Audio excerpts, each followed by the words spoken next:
The Galaxy S26 Ultra might be your last option if you really like the S Pen and Samsung's top phones. According to a new rumor, the company may stop making Ultra flagship models with built-in styluses after the S26 Ultra. Panda Flash Pro says that after the Galaxy S26 Ultra, Samsung plans to take the built-in S Pen out of all of its Ultra models. This rumor fits with the company's choice to make the stylus on the S25 Ultra less good. The pen that comes with the Galaxy S25 Ultra doesn't work with Bluetooth.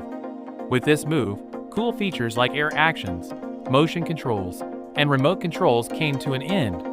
Things could change even more, most likely in 2027. The same person also said that the S26 Ultra might keep having a S Pen built in. It's not certain if the feature will still work on future Ultra models, like the Galaxy S27 Ultra. The Korean tech giant might go back to the way it did things with the Galaxy S21 Ultra. The phone wouldn't have a special place to keep the S Pen. As an external device, the S Pen would be able to do the stylus and input functions though.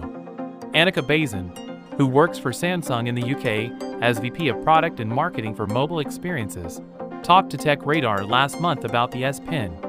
"We care a lot about multimodal," Bazin said. "That's how people use their phones.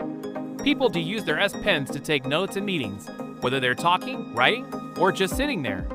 I don't see any area where the S Pen wouldn't be important to our business. And to be honest, the Ultra is something that people really come back to us about." "Will it have a S Pen?" they asked. "It goes all the way back to the Note days.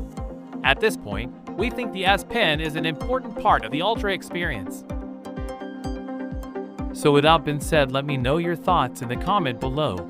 If you are new here, please subscribe. Peace out.